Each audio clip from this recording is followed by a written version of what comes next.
काली साड़ी थी, उसने ऐसे कर रखा था एंड सो रही थी वो। और साथ ही साथ वहाँ पे ब्लैक मैजिक का सामान था। जो रघुवीर था वो समझ गया कि ये कोई ब्लैक मैजिक करने वाली है, यहाँ रहती है छुपकर। अब इसी हड़बड़ी में क्या हुआ, वो जो दरवाजा था वो खड़खड़ आवाज करने लग गया। जब ये रोड पर पहुंचे तो इन्होंने देखा कि वो जाग चुकी थी। वो धीरे धीरे ना एकदम पागल सा होने लगा। आपकी अम्मा मर गई है, आपके बाबूजी मर गए हैं, आप जल्दी गाँव आ जाइए। कैसे भूल जाऊं, कैसे भूल जाऊं, मुझे यहाँ मार दिया गया और तुम लोगों ने कुछ किया भी नहीं। भाई वो उसने और आतंक मचा दिया कि मैं मारना चाहता था उसको, मैं मारना चाहता था। उसकी जो आत्मा थी वो जाग गई थी। एंड मेरे कजन ने कहा कि चल भाई अंदर चल के देखते हैं रात के वक्त शमशान घाट में होता क्या। तो मैंने और मेरे कजन ने पीछे मुड़कर देखा तो वो तीनों प्रेत थे। वहाँ के जंगल में कहा जाता है कि अगर आप रात के समय अकेले हैं और अचानक से आपको वहाँ सीटी की आवाज सुनाई दे दे तो वहां से आपको तुरंत भाग लेना चाहिए। उसके बाद में बोला मम्मी नहीं, मेरे को ना खाना है हिरन का दिल। तो इतना ज्यादा गुस्सा आ गया कि अपने बाप को ही मारने लगा। उसके पापा के पास जो शिकार करने के लिए हथियार रहते थे, उन्हीं हथियारों से उसने अपने पिता का दिल निकाला। ओ भाई, जय श्री राम दोस्तों, आप सभी का स्वागत है अक्षय वशिष्ठ हॉरर शो पे, जहां पर हम बात करते हैं घोस्ट एक्टिविटीज, पैरानॉर्मल एक्टिविटीज और ऐसी बहुत सारी एंटिटीज के बारे में जो कि आप हमेशा सुनते आए हैं, जैसे कि भूत प्रेत, कर्ण पिशाचिनी, भ्रम राक्षस। इससे पहले जो हमारे साथ गेस्ट आए थे, इनका खुद का एक यूट्यूब चैनल है जहां पर ये बहुत अच्छी तरीके से नरेट करते हैं और इन्होंने पॉडकास्ट में कुछ ऐसे रियल स्टोरीज बताई, रियल इंसिडेंट बताए जो इनके सब्सक्राइबर इन तक पहुंचाते हैं। और जब मैंने पॉडकास्ट बाद में रिव्यू करा तो मैंने देखा कि कमेंट्स बहुत ज़्यादा पॉजिटिव थे और बार बार कमेंट्स में लिखा हुआ था कि भाई गेस्ट को दोबारा बुलाना, ये काफ़ी अच्छे से नरेट करते हैं। और इनकी यूएसपी यही है कि ये जितने ज़्यादा हो सके रियल इंसिडेंट कलेक्ट करते हैं अलग अलग जगह से और फिर उसको नरेट करते हैं अपने चैनल पे। तो चलिए दोबारा हम स्वागत करते हैं दीपक विश्वकर्मा का और उनसे पूछते हैं कि आज वो धमाकेदार कॉन्टेंट क्या लाए हैं जनता के लिए। कैसे हैं भाई आप? बहुत ही ज़्यादा बढ़िया हूँ और पिछले पॉडकास्ट में जिसने भी पॉजिटिव कमेंट किए, मुझे पसंद किया, उन सभी को सबसे पहले तो thank you so much. And Akshay भैया आपको भी थैंक यू सो मच, आपने मुझे मौका दिया इस पॉडकास्ट पे वापस बुलाकर अपनी ऑडियंस को रियल इंसिडेंट बताने का। मैं ये पूछना चाहूँगा भाई, जब पहला रिस्पांस मिला तो आपको कैसा लगा कि जनता ने इस तरीके से एक्सेप्ट करा आपको और इतना पॉजिटिव माहौल दिखाया? और घर वालों का क्या रिएक्शन था, दोस्तों का क्या रिएक्शन था? रिएक्शन तो सबका अच्छा था। सबसे पहले तो हम सभी जानते हैं स्मार्ट टीवी होता है आजकल सबके घर में, तो मेरे घर में भी है। तो मैंने जो है वीडियो लगा कर दिखाया, मम्मी को दिखाया, बहन को दिखाया, काफ़ी खुश हुई। उसके बाद दोस्तों वगैरह को दिखाया एंड रिलेटिव्स थे उन्होंने भी देखा तो सबको काफ़ी पसंद आया। और लास्ट जो हमारी भगवान है ऑडियंस, उनके जब मैंने पॉजिटिव कमेंट्स पढ़े तो दिल तो गार्डन गार्डन हो गया। और मेरे दिमाग में आया कि भाई अगर ऑडियंस ने इतना प्यार दिया तो उसे मेंटेन करना भी बहुत ज़रूरी है। एंड उसी मोटिव को लेकर आज मैं फिर से आया हूँ। आपने इतने प्यार से बुलाया तो फिर आज मैं पूरी कोशिश करूँगा कि जो पॉडकास्ट होने वाला है, ये पॉडकास्ट पिछले वाले से बहुत ही ज़्यादा बढ़िया हो। एंड एक छोटी सी रिक्वेस्ट रहेगी, अक्षय भैया सोच रही है क्या बोल रहा है, तो रिक्वेस्ट यही है कि आज जितने भी मैं इंसिडेंट बताऊँगा, आप जितने भी लोग इन इंसिडेंट्स को सुनेंगे, तो बस मेरी छोटी सी रिक्वेस्ट ये है। अब कई लोग मजाक समझेंगे, कई लोग जो है सीरियस नहीं लेंगे, बट एज अ छोटा भाई, अगर आप मेरे से छोटे हैं तो एक बड़े भाई के रूप में, तो मैं आपसे एक ही रिक्वेस्ट करूँगा कि प्लीज़ इन इंसिडेंट्स को सुनने के बाद में 5 मिनट निकाल कर प्रेज़ ज़रूर करिएगा। रिलीजन आपका कोई भी हो, अगर आप सनातनी हैं तो प्रार्थना करिएगा, एंड मुस्लिम है तो दुआ करिएगा, और कोई भी आप रिलीजन हो, अगर आप क्रिश्चियन हो तो प्रे करिएगा। किसी भी तरह की नेगेटिव, जो मैं इस पॉडकास्ट में जितनी भी नेगेटिव चीज़ों के बारे में बात करूँगा, वो कोई भी तरह, किसी भी तरह का आपकी लाइफ में इम्पैक्ट ना डाले, बस इतना कर दीजिएगा। और इससे ज़्यादा अक्षय भैया बता ही चुके हैं। चलिए, ये तो खैर सच बात है कि हम जनता के मोहताज है। जनता हमें जिस तरीके से बना के रखती है, हम उसी तरीके से उनके लिए एक ऑन सर्विस लेके चलते हैं इन सब चीज़ों को, कि हमारा अवेयरनेस का काम है। फिर भी जनता को वेट ना करवाते हुए, जैसे कि दीपक ने एक डिस्क्लेमर दे दिया है कि इनको दिमाग में ना डाल के और जिस भी तरीके से आप पॉजिटिव रह के सारे रियल इंसिडेंट को सुनेंगे, उसके बाद जो है अपने प्रे रिलीजन के हिसाब से कर सकते हैं। तो दीपक, वेट नहीं कराते, रियल इंसिडेंट स्टार्ट करते हैं। तो शुरुआत करते हैं। कहते हैं जब डायन किसी को अपना शिकार बनाने का सोच लेती है तो उसे बचा पाना बहुत ही ज़्यादा मुश्किल हो जाता है। और पहला केस यही साबित करता है, ब्रिजेश एंड रघुवीर।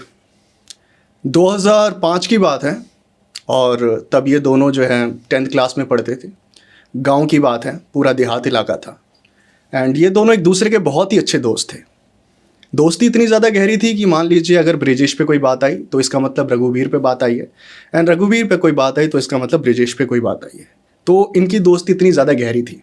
एंड एक जो सबसे कॉमन जो क्वालिटी थी दोनों में, वो क्वालिटी ये थी कि दोनों का ही मन पढ़ाई में नहीं लगता था। दोनों पढ़ाई से जी चुराते थे। आपने देखा होगा कई सारे बच्चे होते हैं वो पढ़ाई में मन नहीं लगता तो कोशिश करते हैं पढ़ाई से बचने की। राइट। तो वो दोनों भी ऐसे ही थे। तो करते वो क्या थे, अब माँ बाप के प्रेशर से तो भाई स्कूल तो जाना ही है, तो वो क्या करते थे, पढ़ाई से बचने के लिए बंक करते थे, स्कूल्स बंक करते थे। और ये बहुत ही ज़्यादा डेली बेसिस पे वो करते थे ताकि पढ़ाई ना करनी पड़े। वो करते ऐसा थे, अब मान लीजिए कोई बच्चा सिटी में ऐसा कर रहा है तो मोहल्ला छोड़कर भाई स्कूल के नाम पर चला गया तो कौन उसको जानता है, कौन पहचानता है। बट गांव में ऐसा नहीं होता। गांव में ऐसा होता है कि भाई आसपास के 2-3 गांव जितने भी होते हैं उनमें कहीं ना कहीं आपको आपके पहचान के मिल सकते हैं। राइट। तो वो क्या करते थे, वो स्कूल का तो नाम लेकर चले जाते थे एंड खेतों वाले रास्ते से और कच्चों रास्ते से, ऐसे रास्ते जहाँ से कोई ज़्यादा आता जाता ना हो, ऐसे रास्तों से वो होकर 2 गांव, 3 गांव, 4 गांव, 5-5 गांव जो है दूर चले जाते थे ताकि उनका कोई जान पहचान का मिले ना। और कहीं भी ऐसी एक जगह देखते थे जहाँ पर खाली हो जगह, मैदान टाइप, खेत टाइप, तो वो क्या करते थे वहाँ पर ना गिल्ली डंडा खेलते थे। और ये उनका रोज का हो गया था। पढ़ाई से मन लगता नहीं था। गांव का स्कूल था तो किसी को इतना कोई फर्क भी नहीं पड़ता था। स्कूल वालों को क्या भाई, बच्चा आ रहा वरना नहीं आ रहा, उनको क्या मतलब है। तो ये ऐसा डेली बेसिस पे करते थे।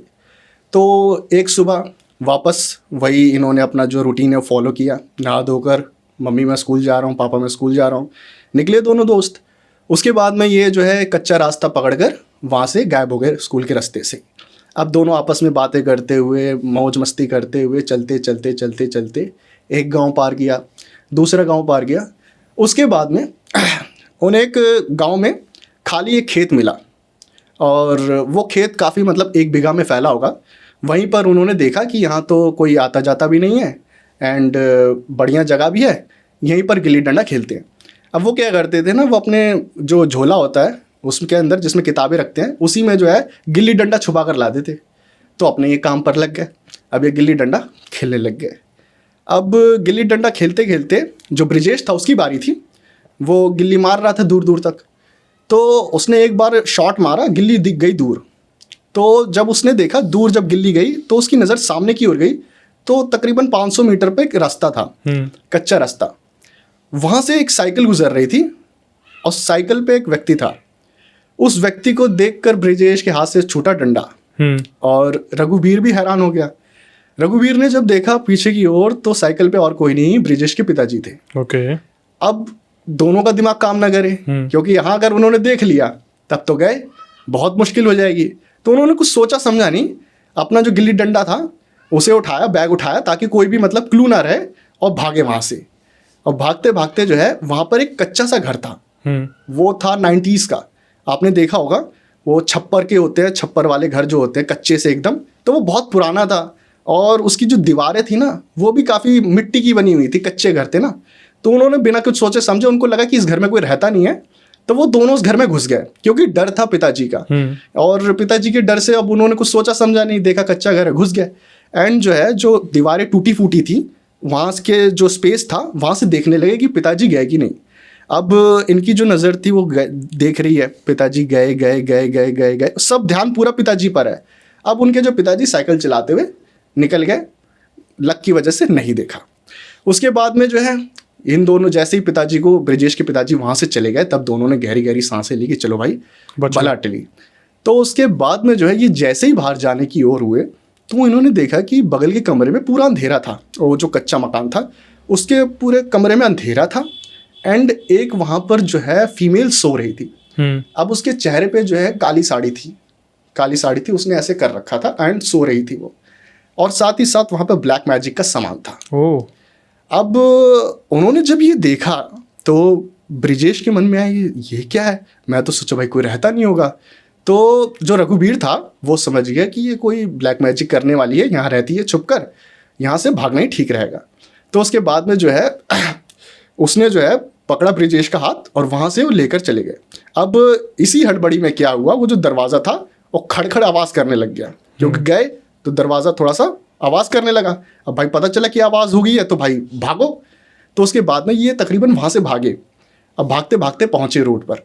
उसके बाद में जब ये रोड पर पहुँचे तो इन्होंने देखा कि वो जाग चुकी थी, वो डायन जाग चुकी थी। और उसके बाद में जो है वो दरवाजे पर ही खड़ी थी और वो देख रही थी दोनों को और इशारा कर रही थी कि यहाँ आओ, यहाँ आओ। लेकिन दोनों नहीं गए, क्योंकि भाई पता है भाई ब्लैक मैजिक का सामान पड़ा हुआ है एंड साथ ही साथ भाई दिखने में भी इतनी खतरनाक है तो कुछ भी हो सकता है। तो वो जो है नहीं गए। उसके बाद में जो है वो वहाँ से अपना जो है डर डर के कहीं दूसरी जगह पर बैठे एंड जब छुट्टी का टाइम होने वाला था वापस घर की ओर निकल गया। लेकिन जो ये जो ट्रॉमा था जो उन्होंने देखा उस कच्चे घर में, वो ट्रॉमा उनके दिमाग में घर कर गया था और रात को सपना आने लगे और उसके बाद में जो है दोनों की नींदें हराम होने लगे। दोनों ही कई कई रात ना सोए। यही चीज़ें उसके दिमाग में चले कि भाई क्या थी, वो क्यों थी, क्योंकि ट्रॉमा था ना कि भाई क्या है, क्यों हमने देख लिया। उसके बाद में जो रघुबीर था उसके माइंड में जो है ना इस चीज़ का इतना नेगेटिव इम्पैक्ट पड़ा कि वो धीरे धीरे ना एकदम क्या बोलते उसको पागल सा होने लगा, पागल होने लगा, चीज़ों को खराब करने लगा। क्या देख लिया। हाँ, ट्रॉमा हो जाता है ना। अभी अगर हम कुछ ऐसा सेंसिटिव देख ले तो हमारे मन में भी रहेगा कि भाई क्या देख लिया हमने। 2-3 दिन तक हम भी, मान लीजिए आप किसी का एक्सीडेंट देख लेते हैं, किसी की डेड बॉडी बहुत पड़ी हुई है बुरी हालत में, तो वो 3-3 महीना भर जाता नहीं है मन से। तो ऐसा ही उन दोनों का हाल था। तो रघुवीर जो है ना मेंटली अनस्टेबल होने लगा था। अब तो जो है बंक मार के तो भाई स्कूल के नाम पे चले ही जाते थे, लेकिन अब वो घर से बाहर ना निकले। एंड ब्रिजेश भी काफ़ी जो है परेशान रहे। अब घर वालों को बता ना पाए क्योंकि वो बोलेंगे भाई कैसे गए वहाँ पर, स्कूल बंक करके गए तो भैया पिटेंगे, पिटना ही है, वो तो वही है भाई, काम ही ऐसे किए। तो ये जो है गलती पे गलती कर रहे थे ये सोचकर कि पिछली वाली गलती की सज़ा क्या होगी, वो और गलती कर रहे थे। अपने घर वालों को नहीं बताया। धीरे धीरे दोनों की जो है हेल्थ जो है ख़राब होने लगी। उसके बाद में जो है वो जो ब्रिजेश था उसकी भी जब हेल्थ डाउन होने लगी एंड वो जो रघुबीर थे उनकी भी जब हेल्थ डाउन होने लगी तो माँ बाप को डाउट हुआ कि इनको हो क्या रहा है, दिन दिन खाना ना खाए, बस वही चीज़ें उनके दिमाग में चली। उसके बाद में जो है घर वालों ने पूछा कि क्या हुआ है क्या नहीं हुआ है। रघुबीर को भी बुलाया क्योंकि अब एक ही गांव के थे, आसपास रहते थे, तो माँ बाप भी एक दूसरे को जानते थे कि भाई ये इसका बेस्ट फ्रेंड है, भाई क्या पता दोनों की यही हालत है तो भाई कुछ ना कुछ तो हुआ है। तो उसके बाद में जो है लास्ट में जो है जब नहीं देखा गया, जब चीज़ें दिमाग में हावी हो रही हैं पागलों जैसी, तो क्या हुआ बता दिया, ठीक है कि हम ऐसे ऐसे कर रहे थे तो हमने ये सब देखा है। तो उसके बाद में जो है घर वाले भाई गुस्सा हुए, भाई मारा पीटा भी, भाई तुम स्कूल के बहाने भाई माँ बाप को धोखा दे के जो है ऐसे काम कर रहे हो, चलो ये तो जो हुआ सो हुआ, कोई चोर डाकू तुम्हें कुछ कर दे, भाई कोई गलत आदमी तुम्हें कुछ कर दे तो फिर क्या होगा। हाँ, तो उसके बाद में जो है भाई सॉरी मम्मी सॉरी पापा, दोनों ने भाई माफ़ी मांगी। तो उसके बाद में क्या हुआ, अब रात को इनको सपने आने लगे उसी डैन के। अब वो डैन क्या करे, रात जैसे ये सोए तो सपने में आके कुछ ना कुछ परेशान करे। अब डराने वाली बात थी कि दोनों को एक ही सपना आता था कि वो उसी घर में है और वो डैन ब्लैक मैजिक कर रही है और बार बार इनको बोल रही कि मैं तुम्हें मार दूंगी, मैं तुम्हें मार दूंगी, मैं तुम्हें मार दूंगी, और हंस रही है तेज तेज की। और ये जब सुबह मिले तो बोले मैंने ऐसा सपना देखा, तो रघुबीर भी बोले मैंने ऐसा सपना देखा। दोनों को एक ही सपना कैसे आ सकता है, पॉसिबल नहीं है। तो ये जो चीज़ें थी ना ये और ज़्यादा उनकी हेल्थ जो श्रिंक होने लग गई, शरीर कमज़ोर हो गया और गले की जो मतलब चेहरे की जो रौनक होती है वो भी चली गई। तो उनके जो पेरेंट्स थे उन्होंने सोचा कि भाई ये तो कुछ ज़्यादा ही हो रहा है, लग रहा है वो डायन जो अपना काम कर रही है, असर दिखा रही है, इनकी जो हेल्थ जो है वो श्रिंक हो रही है और मेंटली भी अनस्टेबल, ऐसे तो पागल हो जाएंगे। तो उनको क्या लगा कि भाई किसी को दिखाते हैं। तो उन्होंने आसपास में पता किया कि भाई कोई है बढ़िया जो है ये सब जो एग्जॉर्सिज्म जो करता है, कोई झाड़ फूक जिसे हिंदी भाषा में बोलता है कोई करता है। तो उनको एक रिलेटिव ने बताया कि भाई ऐसे ऐसे है, जाके पता कर लो। तो वो जो थे वो एक तांत्रिक के पास गए और सारा जो इंसिडेंट था वो बताया। तो उसके बाद में उस इंसिडेंट के बाद जब उस तांत्रिक ने सुना तो उसने कहा कि ठीक है तुम मुझे एक बात बताओ, तुम्हारा कोई सामान वहाँ छूटा तो नहीं था। तो दोनों जो है रघुबीर और ब्रिजेश दोनों सोचे क्या है, कुछ ऐसा तो छूटा नहीं, लेकिन हो सकता है कुछ छोटा मोटा सामान भाई भागा दौड़ी में इधर उधर हड़बड़ी में छूट गया हो, तो इस बारे में तो कुछ कहा नहीं जा सकता। तो उसके बाद में उस तांत्रिक ने बोला ठीक है अब उस डायन को मैं देखता हूँ, तुम दोनों बस जो है अपना दिमाग ठीक रखो और जो है जितना हो सके पूजा पाठ वगैरह करो। तो उसके बाद में उन्होंने बोला ठीक है भाई। फिर उसके बाद में जो है जब उन्होंने थोड़ा सा पूजा पाठ करना शुरू किया, वो तांत्रिक भी अपना काम में लगा हुआ था। तो उसके बाद में कुछ दिन बाद वो फिर से गए। देन उस तांत्रिक ने बोला कि तुम जो है किसी नॉर्मल डायन को नहीं परेशान करके आए हो, ये कोई बहुत पुरानी डायन है जो बहुत सालों से रह रही है और उससे बचना इम्पॉसिबल टाइप है। अब मैं तुम्हें तावीज़ वगैरह बना के दूँ तो उसका कोई यहाँ फ़ायदा नहीं होगा। उसकी एनर्जी इतनी ज़्यादा है कि तुम उसके जितना पास रहोगे उसकी एनर्जी तुम पर उतनी हावी होगी। तो उसके बाद में भाई क्या इसका सोल्यूशन है? उन्होंने बोला कि मैं तुम्हें तावीज़ बनाकर दे रहा हूँ तुम दोनों को, लेकिन वो काम तभी करेगा जब तुम यहाँ से बहुत दूर चले जाओगे।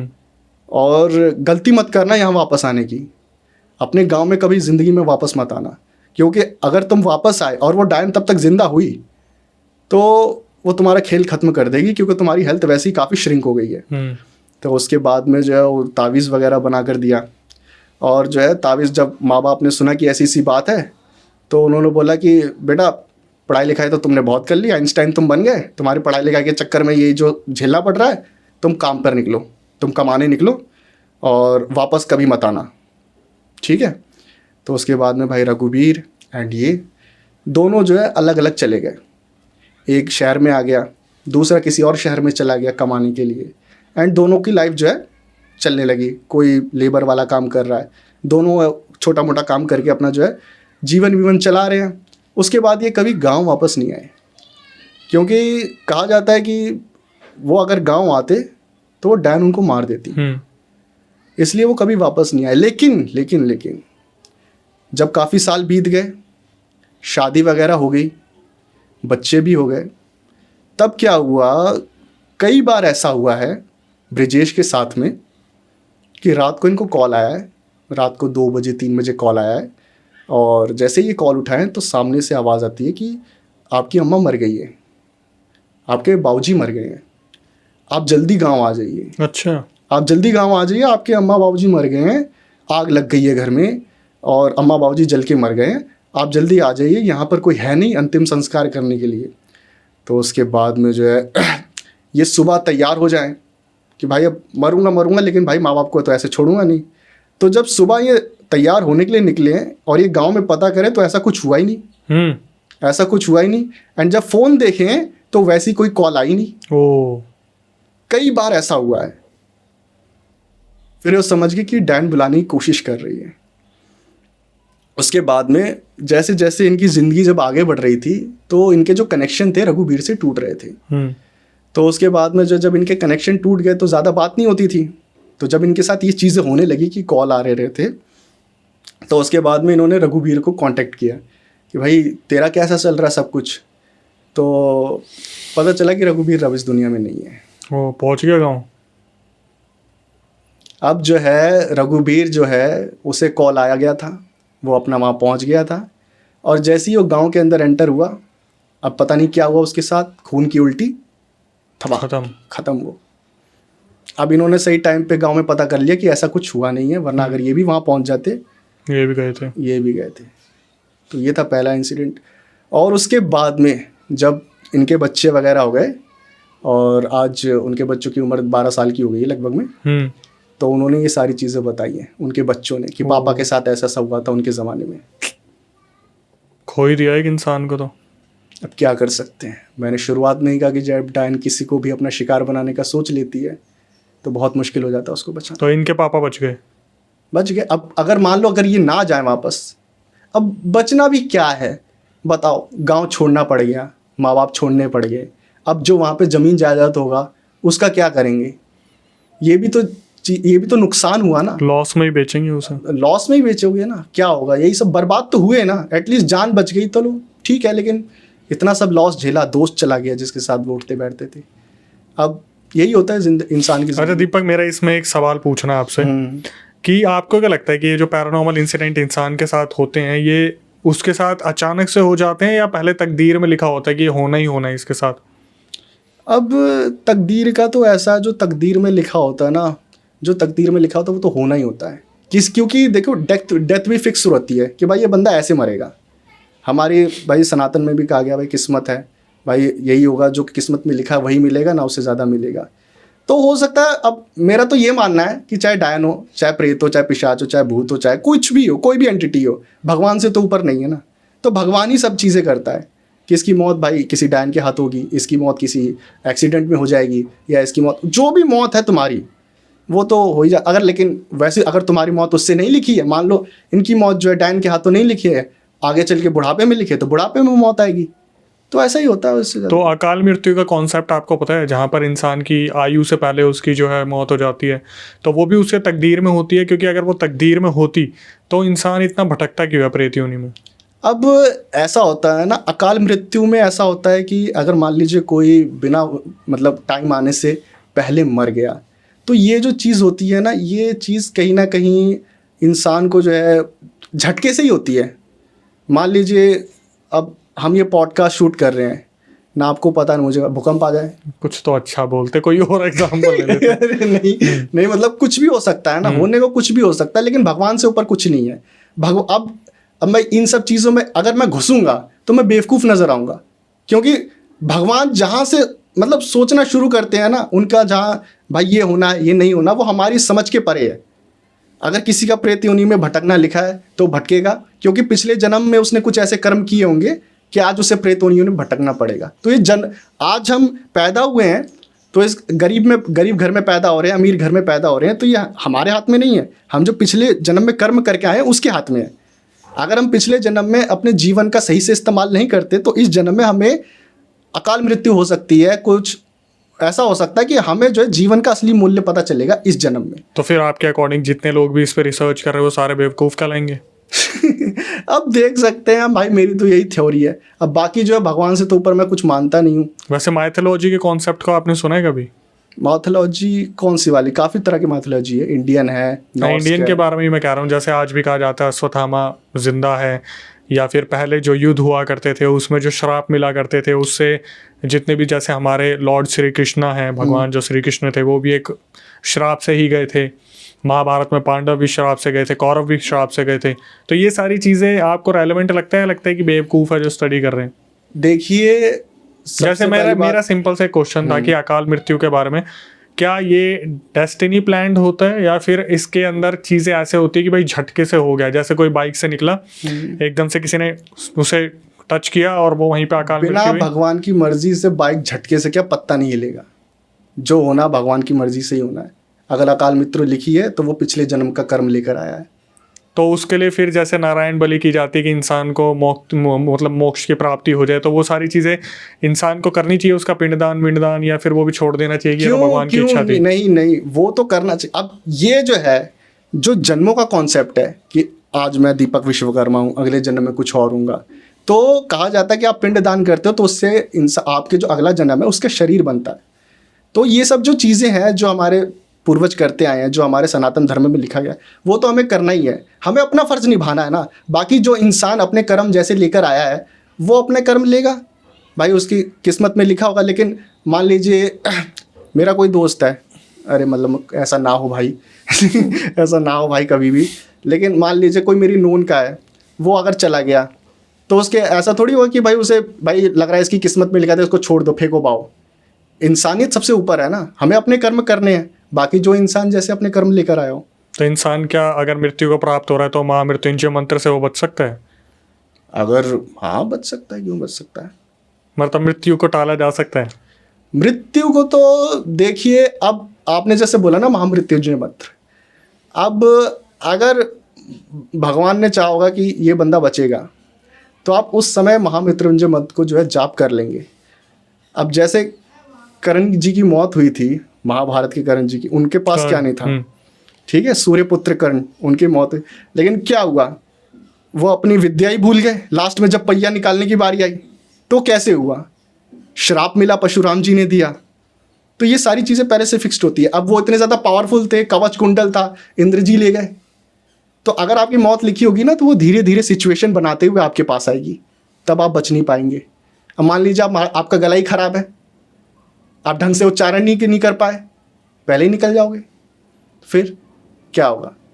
ऊपर जो भगवान है उससे ऊपर कुछ नहीं है। बाकी जो हमारे कर्म है वो है। अगर हमारे कर्म अच्छे हैं तो हमें कुछ नहीं होगा, कर्म खराब है और पिछले जन्म के अगर एक छोटा सा एक मैंने सुना था, उसमें एक बहुत ही आध्यात्मिक लड़का होता है, जो बचपन से ही भगवान जी का नाम ले रहा था, ठीक है, भगवान जी का नाम ले रहा था, भगवान जी के साथ ही जो है पला बड़ा था, छोटी सी मूर्ति लेके भगवान जी को भज करता था, भगवान के नाम का भज करता था। उसके बाद में क्या हुआ, एक बार जब वो 12 साल का हुआ, 13 साल का हुआ, तो क्या हुआ, उसके बाद में जो है वो घाट से होकर गुजर रहा था, तो वहाँ कुछ गुंडे वगैरह आए, कम से कम 50-60। तो वो क्या कर रहे हैं, हम तुझे मार देंगे। तो उसके बाद में, भाई मुझे क्यों मारोगे, मुझे क्यों मारोगे, भाई मार देंगे, मार देंगे, भाई दंगे वंगे हो जाते हैं, भाई मार देंगे, भाई दूसरे धर्म को नहीं रहना, ऐसा कुछ होगा। तो उसके बाद मार देंगे, मार देंगे, भाई वो ठीक है मार दो, लेकिन मेरे को एक है गंगा घाट है, मेरे को डुबकी लगाने दो भाई, मैं अपना कर लूँ। भाई गए डुबकी लगाने। तो उसके बाद में ये डुबकी लगाने गए, तो मन में यही चल रहा है कि हे प्रभु, मैंने ऐसा क्या किया, मैंने बचपन से ही आपका नाम भजा, आप ऐसा मेरे साथ हो रहा है, मेरे को इतने सारे लोग मारने के लिए आए हैं।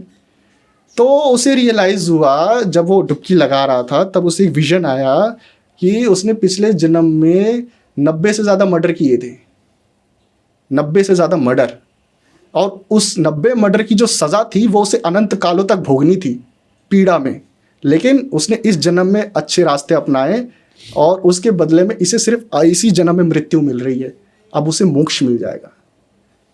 तो ये कहना था कि आपका जो है आप जो है अगर बचपन से अच्छे कर्म कर रहे हो और लेकिन आपको ये नहीं पता पिछले जन्म से क्या लेकर आए हो, पिछले जन्म भी बहुत इंपॉर्टेंस रहता है। अब मान लो कोई पापी है, पाप कर रहा है, अब पाप करके जो है बुढ़ापे में मर गया, तो अपने साथ वो पाप लेकर गया, अगले जन्म में भोगेगा। तो ऐसा होता है, भगवान जी जो है जो करते हैं, समझ आपको मेरे को लग नहीं रहा कि ज़्यादा आ रहा होगा, बट जहाँ तक मुझे लगता है तो ऐसा ही होगा, भगवान से बढ़ के कुछ नहीं है। मैं एक ब्राह्मण हूँ तो मैं सुनना पसंद करता हूँ। समझ मुझे पहले से ही आ रहा था, बस मैं ये सोच रहा हूँ जो आपने फिर शुरू में जो स्टेटमेंट दी थी कि जिस भी रिलीजन से है उसको प्रे कर लीजिएगा, तो फिर अगर तकदीर में होगा तो फिर प्रे करने से इंसान का क्या होगा? प्रेयर करने से एक प्रोटेक्शन तो मिलेगी। अब मान लो लिखी होगी तो लिखी रहेगी, लेकिन प्रोटेक्शन तो मिलेगी। अब मैं जो है नेगेटिव, अब मैं यहाँ पर जो हनुमान चालीसा पढ़ूँ, आप हनुमान चालीसा पढ़े तो यहाँ क्या होगा? अब जितने भी हमारे व्यूवर्स देख रहे हैं हनुमान चालीसा, उसे सुनेंगे तो क्या होगा? माइंड पॉजिटिव होगा। अच्छा, आपने एक चीज़ बताई थी, कर्ण ने किससे श्राप लिया था? परशुराम जी से। भगवान परशुराम जी परशुराम जी से, चलिए, भगवान परशुराम, हाँ। लॉर्ड परशुराम। सॉरी अगर गलती हो गई हो तो परशुराम जी मेरे को बोलना चाहिए था, ये मुझसे गलती हो गई। चलिए कोई नहीं भाई, ये तो जो आपने बताया बहुत ही अजीबोगरीब एक किस्सा था जहाँ पर डायन का रोल प्ले बताया गया। और वैसे तो डायन के बारे में हमने ही बहुत कुछ सुना है, इतना भी सुना है कि इतनी पावरफुल होती है कि एक तरफ अगर लौंग तोड़ी जाए तो उसके मुंह से खून निकल आता है अगर वो उसको टारगेट बना के बैठी है। लेकिन फिर भी चलिए, जनता को वेट नहीं कर पाते और सीधा दूसरे किस्से पे आते हैं। दूसरा जो इंसिडेंट है वो यूपी पूर्वांचल से है। अब पूर्वांचल जो है वो शुरू से बाहुबलियों का गढ़ रहा है। अब बाहुबली मीन्स आप सभी जानते ही होंगे, जो दबंग टाइप के लोग होते हैं बड़े बड़े, और नाम गिनवाने की भी ज़रूरत नहीं है, जो जहाँ का है सबको पता ही होगा, अगर यूपी का है तो खास कर तो एक इंसिडेंट है 95 का ही है वो भी। तो मेरी मौसी हैं, उन्होंने मुझे बताया ये सब कि बाबू ऐसी ऐसी बात है, मैंने सुना है कि तो ऐसा ऐसा हुआ, तो तुम बताना कहीं पर। मैंने कहा ठीक है। तो एक सविता नाम की लड़की थी, उसकी उम्र उस समय जो है तकरीबन 19 साल की रही होगी, और उस समय वो स्कूल में जाती थी पढ़ने के लिए। तो क्या था, उस समय बच्चों को पढ़ाना, मतलब खासकर लड़की को, काफ़ी बड़ी बात होती थी कि भाई कोई अपनी लड़की को पढ़ा रहा। उस टाइम पे तो ऐसा है कि भाई पहली गई दूसरी गई, भाई छोड़ाओ उसको, तीसरी गई चौथी गई, छोड़ाओ उसको। लेकिन उस समय वो, उनके जो पिताजी थे सविता के, वो काफ़ी प्रोग्रेसिव सोच के थे, तो भाई पढ़ा लेते हैं, क्या दिक्कत है। तो वो जो सविता जी थी वो पढ़ती थी। तो एक शाम क्या हुआ, उस समय अब बिजली तो भाई गांव में होती नहीं थी, तो क्या हुआ कि वो शाम को जो है लालटेन वगैरह लगाकर जो है पढ़ाई वढ़ाई कर रही थी। अब उनका जो घर था काफ़ी अच्छे साइज़ में था, क्योंकि पिताजी के पास थोड़ा बहुत था भाई, अच्छा इनकम सोर्स वगैरह था, खेती वगैरह अच्छी थी। तो क्या हुआ, शाम के समय वो जो है, अब घर कैसे होते हैं गांव में, आप सभी ने देखा होगा, द्वारा जिसको बोलते हैं, एंट्रेंस पे खाट लगाकर वो अपना पढ़ रही थी। और उनके पिताजी भी खेत से काम वगैरह करके आए, काफ़ी ज़्यादा थके हुए थे, हाथ में उनके सब्जियां वगैरह थी, और उन्होंने बुलाया इनकी मम्मी को और बोला ये सब्जियां हैं, बना देना। और उसके बाद में जो है ये वो भी खाट पे आकर बैठ गए, ये पहले से ही पढ़ रही थी। और ज़्यादा कोई मतलब वहाँ था नहीं आसपास में, सब हर कोई अपने घर में था, हर किसी के घर में खाना बन रहा था, खाना खा के सबकी सोने की तैयारी थी। तभी अचानक से क्या हुआ, चिल्लाने की आवाज़ आई एक आदमी की, एंड वो चिल्लाते चिल्लाते आया घर के पास में, घर के पास में आया, एंड उसके पीछे कुछ गुंडे पड़े हुए थे। एंड वो जो गुंडे थे उनकी आवाज़ सुनकर ये जो सविता जी के पिताजी थे उन्होंने तुरंत उनको जो है खींचा, सविता जी को, एंड कमरे में ले गए और दरवाज़ा था बंद कर दिया, कुंडी वुंडी लगा दी, और उनकी मम्मी से भी बोल दिया कि बाहर मत आना, क्योंकि भाई ऐसे चिल्ला रहे हैं और शाउटिंग इतनी ज़्यादा थी, एक दूसरे को वॉयलेंस इतना ज़्यादा है कि कुछ भी हो सकता है। तो वो जो आगे भाग रहा था वो अपनी जान बचाने के लिए भाग रहा था, एंड सविता जो थी वो सारी चीज़ें सुन रही थी, भाई चिल्लाने की आवाज़ आ रही है, और वो जो बंदा बच के भाग रहा था वो कह रहा भैया छोड़ दो, भैया छोड़ दो, मुझे छोड़ दो। तो जो पीछे जो बंदे पड़े थे वो गाली दे रहे थे, गंदी गंदी, बहुत गंदी गंदी उसको गाली दे रहे थे कि तू हमारे खिलाफ बोलेगा, तू ऐसे करेगा वैसे करेगा, तेरी हिम्मत कैसी हुई, बहुत गंदी गंदी गालियाँ दे रहे थे। कुछ भी हुआ होगा आपसी रंजिश जो थी।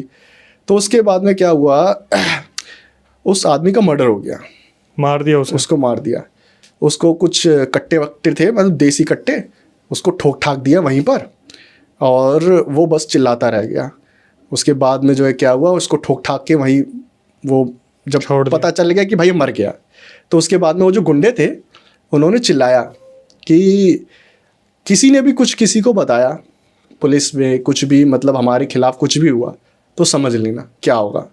खुली धमकी देकर गए, और उसके बाद में जब बंदे बाहर बाहर निकले, उस बंदे की लाश देखी, भाई पूरी खोपड़ी उपड़ी खुल गई थी, कट्टे वट्टे उसके, बहुत सेंसिटिव उसकी बॉडी पड़ी हुई थी।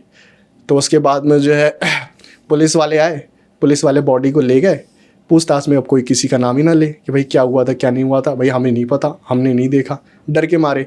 तो भाई पुलिस वालों ने भी ज़्यादा कुछ किया नहीं, अपना जो है हो गया, केस को क्लोज कर दिया। तो ये जो चीज़ें थी ना वो सविता जी के दिमाग में ना घर कर गई थी, चिल्लाने की आवाज़, शाउटिंग की, गोली चलने की आवाज़, कट्टे की जो आवाज़ थी वो उनके दिमाग में घर कर गई थी। अब जब ऐसे किसी की मौत होती है तो प्रेत योनि भूत बनता ही है, उसको सबको पता ही है। तो क्या हुआ, कुछ दिन बाद जो है उनके जो पिताजी थे वो खेत में जो है काम करके आए, और कुदाल होता है ना, कुदाल ऐसे करके, फावड़ा जिसे कहीं कहीं बोलते हैं, तो वो उनके हाथ में था, और साथ में कुछ छुआरे वगैरह थे, जो छुआरा जानते हो ड्राई फ्रूट में आता है, तो वो लेकर आए थे अपनी बेटी मतलब सविता जी के लिए। तो जब वो आए शाम को घर 6 बजे, अंधेरा हो चुका था, और आवाज़ लगाया कि बेटा कहाँ पर हो, तो ये जो है अंदर घर में बैठी हुई थी शांति से। तो उसके बाद में जो है ये गए कमरे में कि बेटा ये छुआरा लाया हूँ, खा लेना, तुम्हारे पेपर भी आने वाले हैं तो भाई अच्छे से देना। ये उठी, छुआरा वगैरह लिया, तो उसके बाद में जो है ये कुछ अजीब रिएक्ट कर रही हैं कि क्या है क्या नहीं है, अपने पिताजी को देख रही हैं। तो भाई पिताजी भाई खुश नहीं हुई क्या, छुआरा लेकर आया हूँ तेरे लिए, खा लियो, तो ले लिया हाथ में।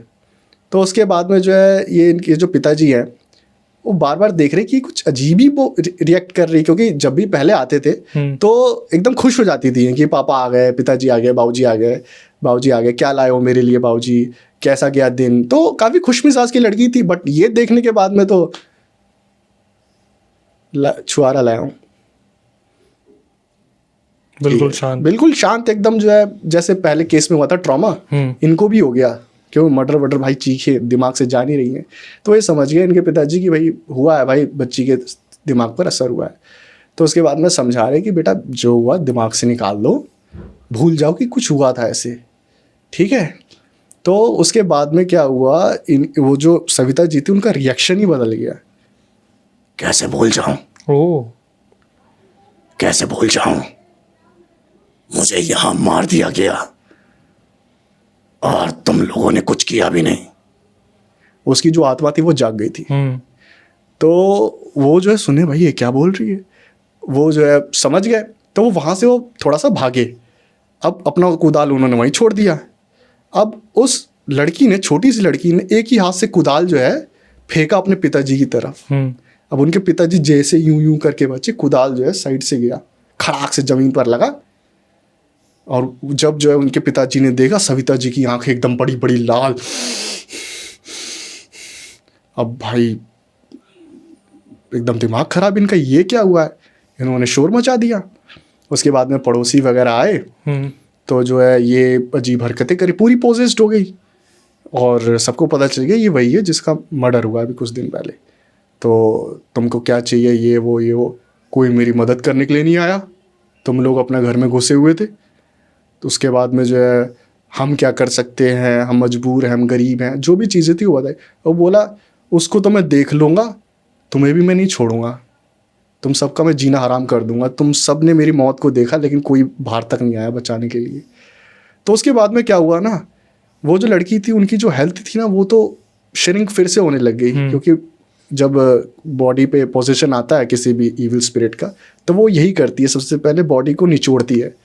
तो इनका जो पढ़ाई से मन हट गया, कभी भी बेहोश हो जाएं चिल्लाकर, कभी भी होता था कि भाई खाना बन रहा है नॉर्मल है, चिल्लाया बेहोश हो गई, चिल्लाया बेहोश हो गई, और अक्सर रात में ही होता था।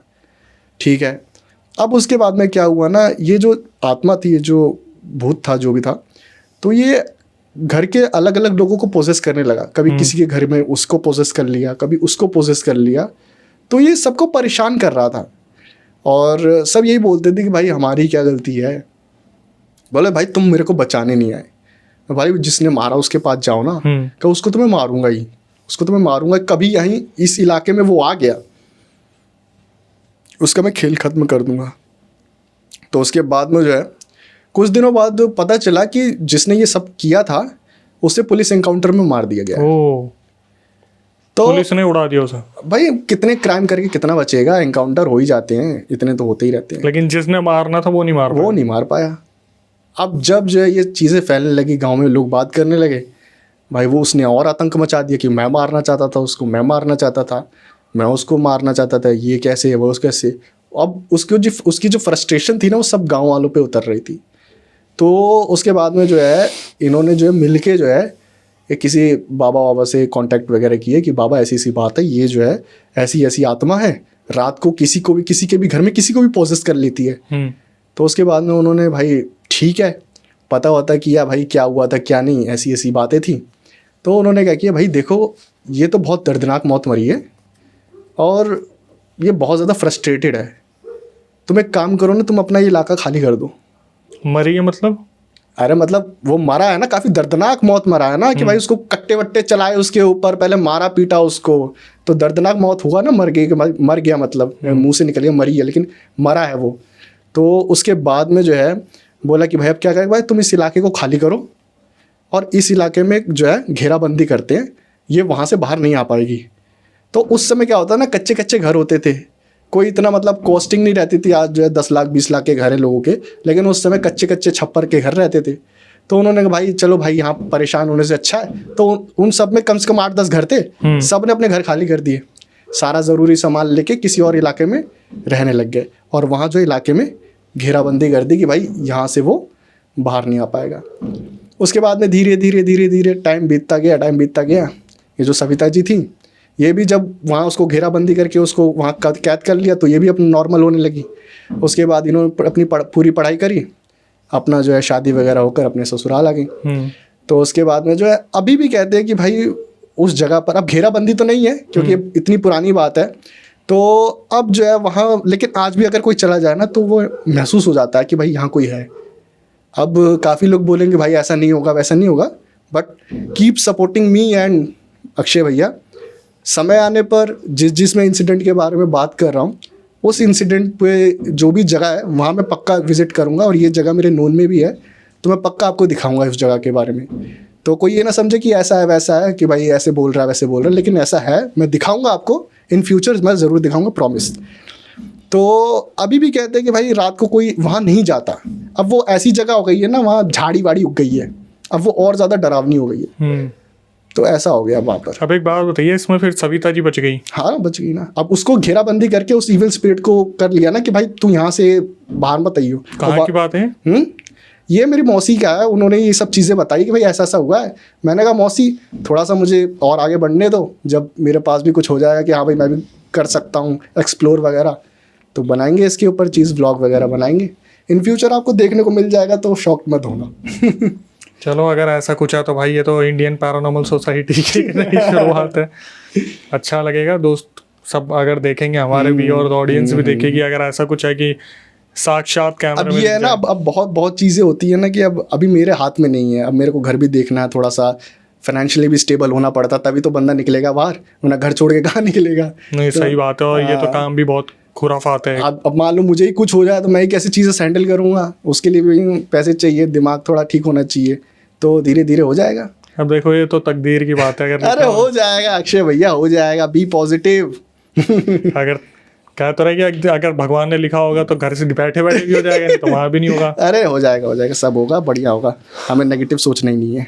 चलिए, ऐसे ही नेगेटिव बातें हो रही हैं। तो चलिए भाई आते हैं इसके बाद वाले किस्से पे। तो ये जो तीसरा इंसिडेंट है, ये मेरे खुद के साथ हुआ है। अभी रिसेंटली मैं एक शादी अटेंड करने के लिए गांव गया हुआ था, और गांव में बाय बस गया था। ट्रेन की हालत आप सभी जानते हैं, ट्रेन से जाना जो है पॉसिबल नहीं हो पाया, तो मैं एक प्राइवेट बस से गया था। तो बस जो थी वो हमेशा खलीलाबाद जो अयोध्या से होकर जाती है। खलीलाबाद? हाँ, खलीलाबाद मेरा गांव है वहाँ पर, तो हमेशा अयोध्या से होकर जाती है। बट इस बार क्या हुआ, महाकुंभ की वजह से ना वो जो रोड पूरा जाम था, तो जो ड्राइवर ने क्या किया ना, ड्राइवर ने कट ले लिया और एक दूसरे रास्ते से होते हुए वो जो अयोध्या का बॉर्डर था वहाँ पहुँचाया उसने। तो वहाँ भी थोड़ा बहुत जाम लगा हुआ था।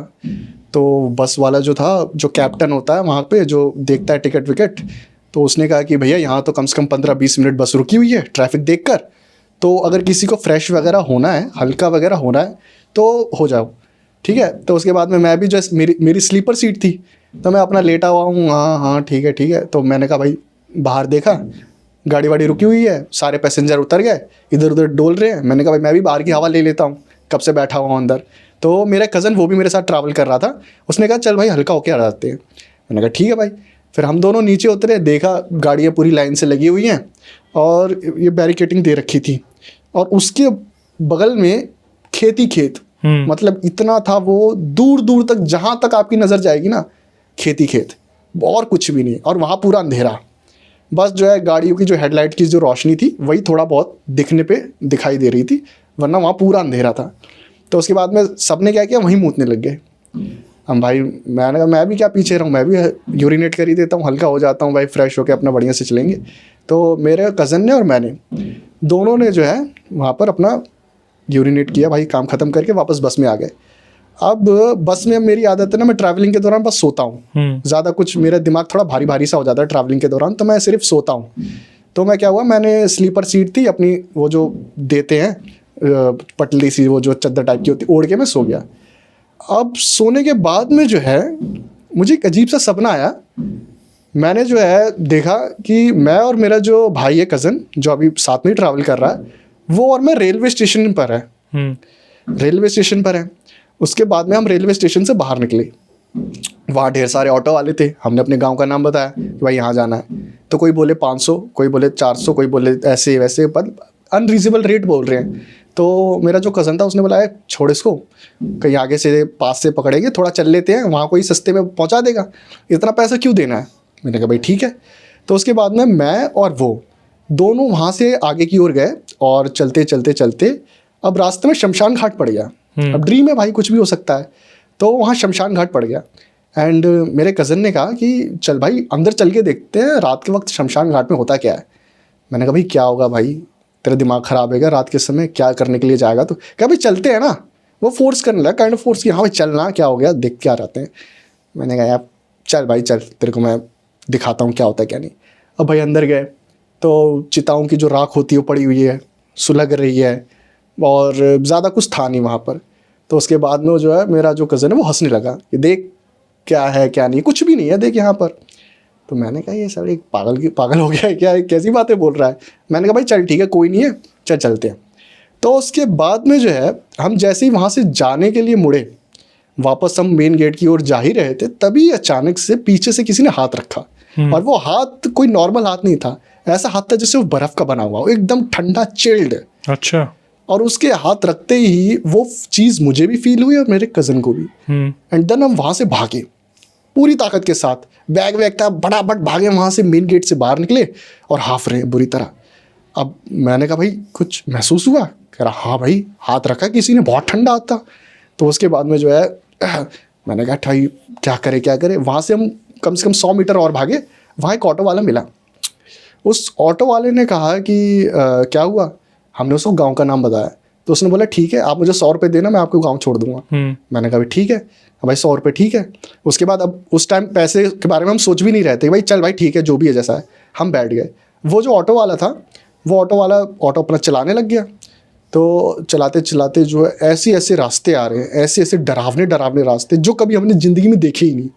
सुनसान बीहड़ इलाका, सुनसान जंगल, ऐसे ऐसे रास्ते आ रहे हैं। अब मैं अपने कज़न से बोलूँ भाई ऐसे रास्ते तो हमारे गांव की ओर नहीं जाते, तो कह रहा नहीं भाई यही रास्ते हैं। मैंने कहा अच्छा भाई, अब सपना है भाई। तो उसके बाद में जो है हम दोनों आपस में बात कर रहे हैं, और कुछ जो है ना ट्रांसजेंडर जो वो खड़े थे वहाँ पर एक चौक पर, जो पूरा चौराहा था बहुत डरावना, तो वो 2-3 थे वहाँ पर। तो उन्होंने जो ना हाथ देकर रोका ऑटो को, और ऑटो भी पता नहीं उसने क्या सोच के रोक दिया। तो उसके बाद में जो है वो आए हमारे पास में, और जो है पैसे मांगने लग गए जैसे कि नॉर्मली होता है। तो हमने बोला भाई हमारे पास पैसे नहीं है, हम खुले नहीं है हमारे पास। तो कई बार भाई एक्सेप्ट करना पड़ेगा, भाई परेशान करने लगते भाई नहीं है तो क्या करें, तो वो परेशान करने लग गए। तो क्या हुआ जो है मुझे गुस्सा आ गया, तो मेरा लड़ाई करने का मन हो गया, भाई क्या कर रहे हो तुम, क्यों परेशान कर रहे हो हमें, जब भाई नहीं है तो भाई कहाँ से दे तुम्हें, खुले नहीं है भाई, ऐसा है वैसा है। तो लड़ाई करने का मन हो गया। तो उसने बोला ठीक है मत दो, और जो है हमें भी आगे तक जाना, हमें छोड़ दो। ऑटो वाले ने कहा ठीक है आप बैठो। तो वो जो आगे वाली सीट थी ड्राइवर की, तो उसने कहा कि आप आगे आ जाओ, आप दोनों आगे आ जाओ, आपकी कहा सुनी हो गई, आप आगे आ जाओ। तो हमने बोला ठीक है। तो एक ही सीट पे मैं, मेरा कज़न थोड़ा थोड़ा सा एडजस्ट करके, और वो जो ड्राइवर था वो बैठ गया। उसके बाद में वो पीछे बैठ गए तीनों। अब मैं आगे की ओर देख रहा हूँ, और मेरा कज़न भी आगे की ओर देख रहा है, और वो ऑटो चल रहा है। ऑटो चलते चलते चलते 15 पता नहीं कितने मिनट बीते। कुछ ही देर बाद एक सुनसान रास्ते पर उस ऑटो वाले ने कहा आपको पता मैंने क्यों आपको रोका। मैंने कहा मतलब, क्या आपको पता मैंने आपको क्यों रोका इनसे बहसबाजी करने से। मैंने कहा नहीं। कह रहा आप इनका मुकाबला नहीं कर पाते। अच्छा। मैंने कहा अच्छा क्यों नहीं मुकाबला कर पाता, ये मुझे परेशान कर रहे हैं। हाँ मैं वैसे ही परेशान हूँ, ये मुझे और परेशान कर रहे हैं थोड़े बहुत पैसों के लिए, जब मेरे पास नहीं है तो मैं कहाँ से दूँ, और मैं कैसे इनका मुकाबला नहीं कर पाता। फिर उस ऑटो वाले ने कहा कि आप मुकाबला इसलिए नहीं कर सकते क्योंकि पीछे मुड़कर देखिए। तो मैंने और मेरे कज़न ने पीछे मुड़कर देखा, तो वो तीनों प्रेत थे। ओह। और वो इतने ज़्यादा डरावने थे कि वर्ड्स में एक्सप्लेन नहीं किया जा सकता उनको। वो बहुत ही ज़्यादा डरावने थे, और उस समय जो है ना कि बस रोंगटे मेरे खड़े हो गए। उसके बाद मैंने अपने भाई को धक्का दे दिया ऑटो में से? चलते ऑटो से ही धक्का दे दिया, खुद भी कूद गया। और जो है जैसे ही हम कूदे तो एक मिट्टी वाली जगह पे गिरे हम दोनों। तो उसके बाद में जो है मिट्टी वाली जगह पे गिरे, दोनों के मुंह में मिट्टी चली गई, बहुत चोट वोट खरोचे वगैरह लग गई और दर्द होने लग गया। तो उसके बाद में जो है हम दोनों उठे अपने आप को झाड़ते हुए, और हमने देखा कि वो जो ऑटो वाला था वो ऑटो रुका नहीं, चलता जा रहा है। उस ऑटो ड्राइवर ने ऐसे बाहर सर निकाला, वो भी प्रेत था। ओह। उसकी भी शक्ल उनकी तरह हो गई सेम जैसे वो थी। फिर हमारे दिमाग में आया कि कान में मतलब एको हुआ आवाज़ की भाई भूत होते हैं। फिर अचानक से झटका लगा, करंट जैसे किसी ने तार छुआ दी हो। फिर हमने देखा है कि अभी हम शमशान घाट में ही हैं, अभी उसी शमशान घाट में जहाँ से ये सब शुरू हुआ था। अब हम वहाँ बेहोश पड़े हुए। रियलिटी में? सपने में। अच्छा मैं कह रहा रियलिटी में? सपने में, रियलिटी में नहीं, सपने में वो चीज़ें हुई। उसके बाद जो है सुबह में उठा, इतना मेरा सर भारी और बहुत नेगेटिव सा लग रहा, बहुत ज़्यादा नेगेटिव, एकदम ऑरा नेगेटिव हो गया। उसके बाद में जो है मैं उठा, मैं देख रहा हूँ, बस इधर उधर चीज़ें देख रहा हूँ, क्या हुआ क्या रात में। अब मेरे को पता है सपना आया कोई दिक्कत वाली बात नहीं है, डरावना आया ये भी चलो ठीक है, बट फैक्ट ये है कि जब भी मुझे सपना आता है, चाहे वो अच्छा हो चाहे बुरा हो, मैं आधे से ज़्यादा चीज़ें भूल जाता हूँ। बहुत चीज़ें मैं भूल जाता हूँ, मेरे को सिर्फ थोड़ा बहुत याद रहेगा कि ये हुआ था वो हुआ था, बट ये जो चीज़ थी ये मुझे 100% याद थी, 100, एक शुरू से लेके मैंने आपको नरेट करके बताया एंड तक। उसके बाद में मैं वहाँ जैसे ही मेरा स्टॉप आया खलीलाबाद, वहाँ उतरा। उसके बाद में जो है मैंने एक होटल में स्टे किया, वहाँ मैंने रूम वगैरह लिया, और उस रात में भी मुझे नींद नहीं आ रही है। कज़न से पूछा कि उसे सेम सपना आया नहीं आया? उससे मैंने पूछा ना, उससे मेन बात ये थी मेरा स्टॉप पहले आ गया। हाँ। तो उससे मेरी ज़्यादा जी बातचीत नहीं हुई, क्योंकि भाई उतरना पड़ता है आपको, भाई आपका उसको जो है उसका नेक्स्ट स्टॉप था, उसे 10 मिनट आगे उतरना था, कहीं उसका दूर था। तो मैं पहले उतरा, मैं उससे ज़्यादा बातचीत कर नहीं पाया क्योंकि उठते ही आ गया था। तो मैंने अपना सामान उठाया, मैंने कहा भाई मिलते हैं, शादी में मिलते हैं। तो उसने बोला ठीक है भाई मिलते हैं। तो उसके बाद में जो है जब मैं होटल में स्टे कर रहा हूँ तो मेरे को रात में नींद ही नहीं आ रही। अब गद्दा उन्होंने इतना अच्छा दे रखा, बेड इतना अच्छा देकर नींद ही नहीं आ रही है, और मुझे ऐसा लग रहा है जैसे रूम के बाहर कॉरिडोर में कोई चल रहा है। अब ये चीज़ें मुझे महसूस हो रही है पहली बार, बहुत डर लग रहा है ये सब महसूस करते हुए। उसके बाद में जो है अगले दिन मैं मंदिर वगैरह गया, वहाँ हमारा बाबा तमेश्वरनाथ मंदिर है, बहुत ही फेमस है, कभी पता करना। तो बहुत ही फेमस मंदिर है, वहाँ मैं गया, मैंने जल चढ़ाया वहाँ पे और आशीर्वाद लिया, जो भी मुझे कन्फेस करना था, जो भी मुझे मांगना था, वो सारी चीज़ें मैंने मांगी। उसके बाद मैं शाम को वहाँ से बस पकड़ के वापस आया। देन हम मेरी और मेरे कज़न की मुलाकात शादी में तो हो गई थी, बट शादी में कोई इधर रहता कोई इधर रहता, तो ज़्यादा बातचीत नहीं हुई। देन वो मेरे घर पर आया, तो मैंने उससे पूछा भाई कैसा रहा सफ़र। कह रहा भाई क्या मैं बताऊँ, मैं अपने मामा के घर पे सो रहा हूँ, मुझे ऐसा लग रहा मेरे पीछे कोई 2 लड़कियाँ बैठी हैं। ओ, मैंने कहा है, और ऑटो में 3 थी। कह रहा मेरे दो कोई लड़कियां बैठी। मैंने कहा कौन थी। कह रहा भाई वही तो नज़र नहीं आया। कह रहा भाई मेरा इतना ज़्यादा डर गया था, अब मैं किसी को बता भी नहीं सकता कि वो मजाक उड़ाते हैं कि भाई डरपोक गए, देखो दिल्ली से आए हैं, ये दिल्ली के रहने वाले हैं, ऐसे डरते हैं, वैसे मजाक उड़ाते हैं ना कज़न वगैरह, मामा के लड़के। तो इसने बताया कि दीपक मैं जो है अपने पास ईयरफोन्स में हनुमान चालीसा प्ले करके सोया हूँ, तब जाकर मैं सो पाया हूँ, वरना मुझे नींद नहीं आ रही थी, मुझे डर लग रहा था, अजीब सी बेचैनी हो रही थी। मैंने कहा उसी रात को। कह रहा हाँ उसी रात को। आपने बताया? मैंने भी उसी चीज़ें बताई, और कह रहा भाई मुझे ऐसा लग रहा है कि जब हमने वहाँ पेशाब किया वहाँ कुछ हो सकता है। और ऐसा भी होता है कि जब स्लीपर बस में मैं सो रहा हूँ तो वो बस जगह जगह से गुजरती है, किसी पेड़ के नीचे कहीं रुकती भी है। तो क्या होता है, जो नेगेटिव एनर्जीज होती है ना, उन्हें तो बस सोता हुआ शरीर चाहिए होता है, वो उसके ऊपर हावी होने की कोशिश करती है। तो हो सकता है कि कोई नेगेटिव एनर्जी हुई हो तेरे साथ, तेरे को पोजेस करने की कोशिश करी हो, या फिर तेरे को फील करवाने की कोशिश की हुई हो, तो ऐसा कुछ हो सकता है तेरे साथ में।